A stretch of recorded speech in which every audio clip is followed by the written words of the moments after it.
পুরুষ মানুষ যত টাকা ইনকাম করুক না কেন, যত ধনী হয়ে যাক না কেন, সেই পুরুষ মানুষটা কিন্তু ফ্যামিলিতে টাকা দিতে অনেক বেশি পছন্দ করে, ফ্যামিলিতে কন্ট্রিবিউট করতে পছন্দ করে, ফ্যামিলির মানুষজনকে নিয়ে খেতে, ঘুরতে যেতে, স্ত্রী বাচ্চাদেরকে নিয়ে ঘুরতে যেতে, খেতে, তাদেরকে দিতে অনেক বেশি পছন্দ করে। কিন্তু যখনই একটা মেয়ে মানুষ টাকা ইনকাম করা শুরু করে, তখনই সেই মেয়ে মানুষটা বলে, এই টাকা আমার, আমি নিজে ইনকাম করছি, আমি তোদের পিছনে কেন দিব, সংসারের পিছনে টাকা ঢালা আমার দায়িত্বের মধ্যে পড়ে না, আমি যেই টাকা দেই সেই টাকা তোর নসিবে ছিলও না, সেই টাকা আমি ইনকাম করি।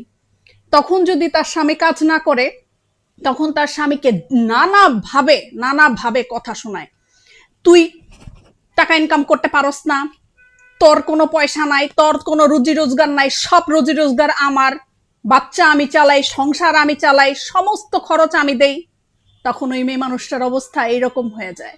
কিন্তু একটা ছেলে মানুষ কিন্তু কখনোই এই কথাটা বলে না। একটা ছেলে মানুষ নিজের জন্য ঈদের জামাটুকু কিনে না, কিন্তু একটা মেয়ে মানুষ যদি নিজের অর্জিত টাকায় সেই তার স্বামী অথবা সেই তার ভাই, সেই তার বাবাকে টাকা দিয়ে সাহায্য করতে যায় অথবা টাকা দিয়ে ঈদের জামাটা কিনে দেয়, তাহলে সবাইকে গিয়ে জনে জনে গিয়ে বলতে থাকে, আমি এবার ঈদের শপিং করে দিছি, তাদের তো পয়সা নাই, আমি এবার ঈদের শপিং করে দিছি, তাদের তো টাকা পয়সার সমস্যা, আমি এবার ঈদের বাজারটা করছি। না হলে এভাবে করে বলবে, এবারের ঈদের বাজারটা আমি করছি, এবারের সব শপিং আমি করছি, সংসার তো আমিই চালাই, সংসারের সব খরচ তো আমিই দেই, সংসার তো আমার পয়সাতেই চলে।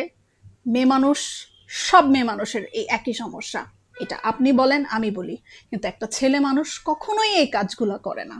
এ কারণে আমি ছেলে মানুষকে সেলুট জানাই যে তারা নিজের কষ্টের টাকা নিজের ফ্যামিলিতে উজাড় করে দেয়, মনে করে এটা তাদের কর্তব্য। কিন্তু একটা মেয়ে মানুষ চিন্তা করে যে আমি নিজের কষ্টের টাকা উজাড় করে দিতেছি, এটা এটা এটা আমাদের গরিমা। এটাই মেয়ে আর ছেলের মধ্যে তফাৎ।